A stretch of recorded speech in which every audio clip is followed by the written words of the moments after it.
Greetings everyone, welcome to another retro review of Sonic Universe, and today we are doing issue 31, Scourge Lockdown Part 3. Scourge wants out. He wants revenge, and in order to do so, he will need the help of Fiona and her gang. Now, unfortunately, he yelled at them when they first arrived in prison, and Scourge now has to work to pretty much bring them back over to his side. He has succeeded with 2 members so far by listening to what they want, and let's see how Scourge recruits the final 2 members of Fiona's gang, shall we? In the prison yard, alternate Skunk Boy is about to beat up on Al and Cal until Scourge walks up and starts messing him up. Now, while Scourge is feeling all good and stuff, that changes when Fiona comes in and beats Scourge up. Now, why is she beating up Scourge?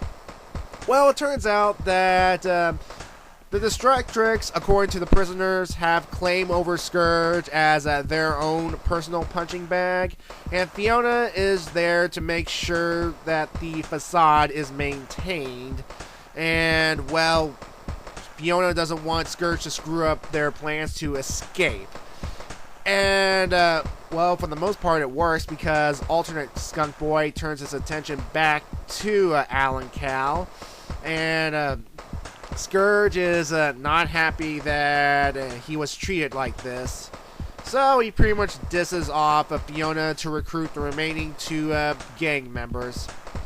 And that's where we head into a nice therapy room that has good old Lightning Links in the company of such other alternates as a beefy Amy Rose and a Mecha Tails. And the therapist is an alternate version of Rouge. Zooge? Well, anyway, Scourge walks in and, well, he wants to hear Lightning's story. So, well, we begin to hear what makes Lightning so upset, so frustrating. Thanks to the Iron Dominion arc, we've gotten a piece here and a piece there of Lightning Lynx's story. Now it's time to connect the dots. He was considered the fastest, the strongest of the Raiju clan, and he's also a guy in love, and he loves not just any girl, but the bride of his clan, Conquering Storm. But she only recognizes strength, and, well, to essentially prove his love to her to be worthy to stand by her side, he challenges her to a duel, and you can pretty much guess how that turned out. And with that humiliating defeat, Lightning was exiled from the clan, and then he went to work with Mogul and them, blah blah blah blah blah.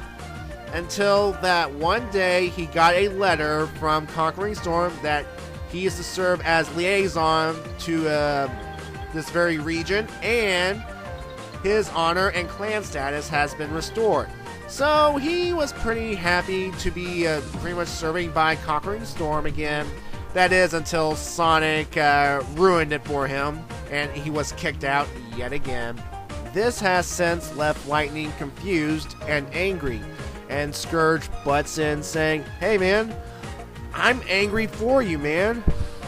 You were there, you did your best, but you got kicked out anyway.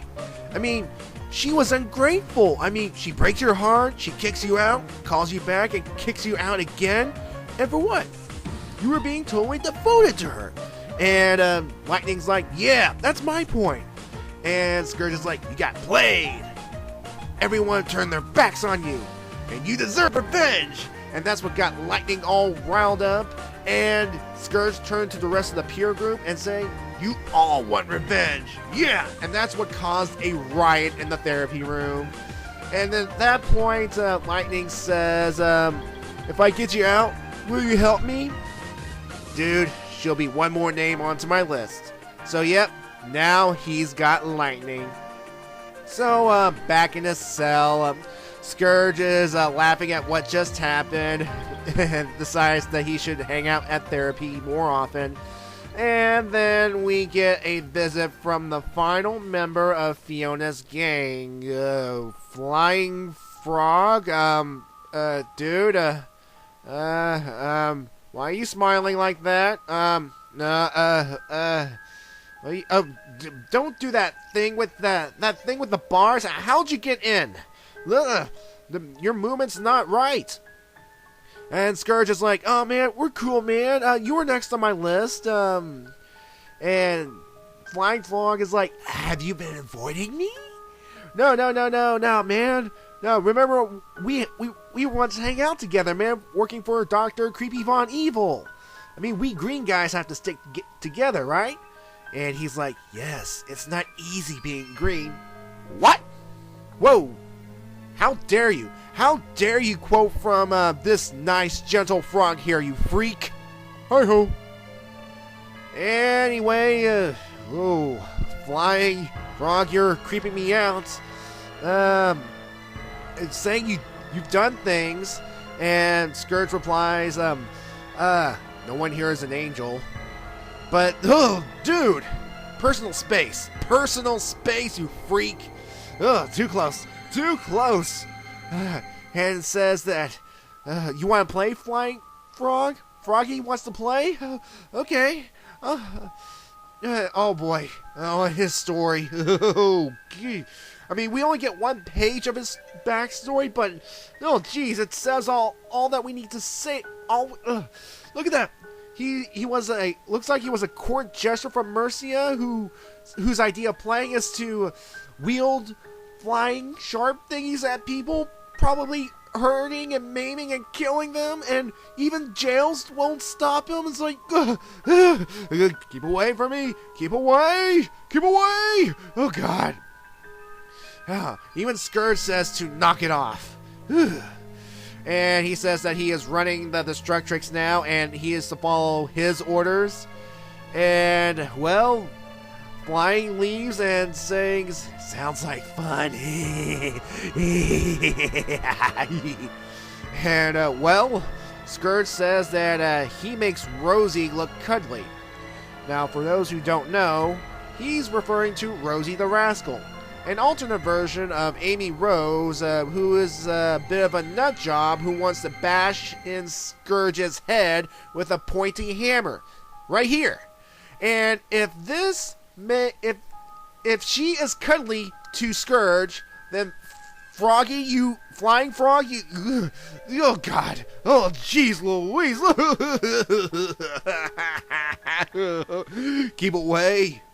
Okay, let me get a drink. Let me get a drink. Okay, I'm cool. All right. Oh, where was I? Oh yeah. Alright, that night, Fiona is pretty much staying up, and next to her cell is actually a Roboticus and Silver Snively from the two-parter Freedom Fighters of the Galaxy arc in Sonic issues 103 and 104. And Lightning Lynx and Flying Frog facilitate in the breakout. Essentially, the three of them are going to, cause a little havoc. So what they do is they go into the jail's control room and take over. They release every prisoner to cause a riot. They deactivate the colors of her gang only so that they can take down anyone who gets in their way. Now in Smalls and Scourge's cell, the door opens. And Smalls has the proposition of getting Scourge to carry him, and in exchange, well, he can help him escape. And what is the response? A spin dash. Oh boy. And Scourge, with his control collar deactivated as well, he is out. He's going to leave, and on the way, he's going to have some payback. Oh, hail to the king, baby. And yeah, Smalls, you're Scourge's first victim. Let the fun begin. I enjoyed this issue somewhat. I mean, sure, it's more backstory, but now we're getting to the point where the breakout actually begins. Now, first of all, you gotta feel a little sympathy for Lightning Lynx because he was just a guy in love. I mean, he wants to, he's fallen in love with a girl who just happens to be his boss, but essentially he got kicked out twice just for his feelings. I mean, you kind of wish that at this point Eggman would hit the kaboom button on Conquering Storm's eye implants just to teach her a lesson in humility. But what do I know? But Flying Frog, ugh. I mean, we know next to nothing about this guy, but after learning a little bit about how wacky he is, I don't think I want to know anymore. I mean, the way he moves and all these freaky thinking moves. I mean, he's crazy, but it's like axe murdering crazy. And his idea of playing it probably involves disemboweling people, chopping them up and feeding them to like dogs for pleasure or something. Ugh. And there's, and to be honest, the only crazy person I would rather hang out with if I were in this comic universe is a Bean the Dynamite. At least Bean is crazy, but in a fun kind of sense. He can be entertaining. He can make me laugh. But if I am anywhere near Flying Frog, I would just hop on I would just go into the bottom of the ocean. I would just drown myself if I were on an island with this guy. Jeez Louise.